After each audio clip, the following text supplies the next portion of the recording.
taking the paper clips doesn't keep her from self-harm, does it? No, it doesn't, and that's why in some places... Hang on. Okay. I'm going to stop there. Yeah, absolutely. Because in the kitchen. you took the paper clips because in that moment, that's what taking care of yourself looked like. Yes. But that does not actually infringe upon her right to harm herself. Or ability to. Because she could always go... That's right. Okay, so That's the right. paper clips are, you look at that and you go, I don't like the way this feels.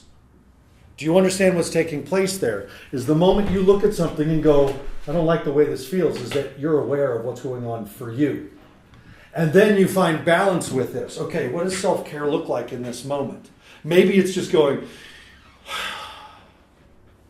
I don't have control over her life. I take the paper clips, she bangs her head on the coffee table. Okay, this isn't about the paper clips.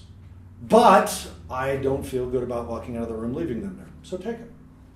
Next time you're in there and you see the paper clips, again you go, no, I'm going to leave the paper clips. It doesn't have to be the same every time. So it's a lot about feeling.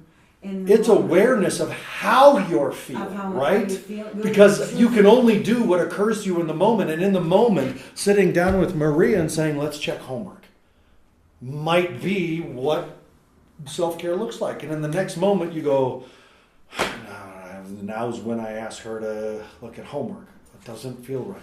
You know what? I'm not going to do that. Then it can be a mutable experience. Yes. It doesn't have to be the same thing each time. What it does have to be is you're taking care of yourself each time. The tool that you are using in that moment could be a hammer, a screw, or a sawzall. What you do is not as important as how you do it. And if you're doing it because it looks like self-care, it will work for you. Will it work for them? Don't know. Because what I'll tell you is you do it one time and it works, because the one time Suzanne put on the tutu for Ty and Ty cracked up, next time she did it, didn't work. Right. So you have to do something else that occurs to you, as long as that's what self-care looks like. So we're just changing it from their needs being the priority to yours. I like it. Doesn't mean that you don't do her homework with her.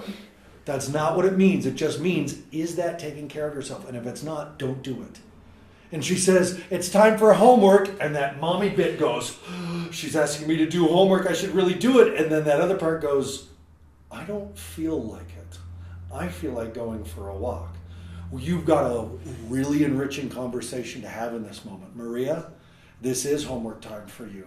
And I know I usually sit down with it. And I'm wondering how it would feel to you right now if I took a walk and then came back and helped. If that felt good at that time. And then you're still having that conversation. You're just starting a dialogue about it. And you see her get tense and go, oh, abandonment.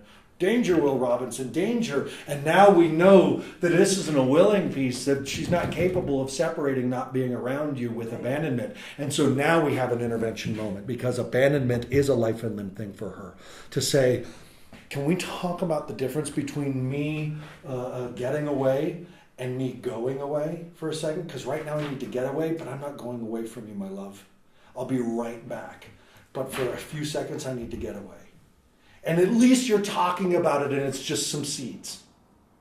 And it's not that old, habituated pattern that's behaviorally based. Automatically, she's like, fear, I'm alone. And so I act like this, so you have to stay. And it's what we do every time, and it's making it worse, and I expect you to keep me alive. But that it's actually just, I need to go for a walk before homework. You can come with me or you could stay here. I'm good with either. And if you're not good with either, don't offer those. Only offer what you're good with. She never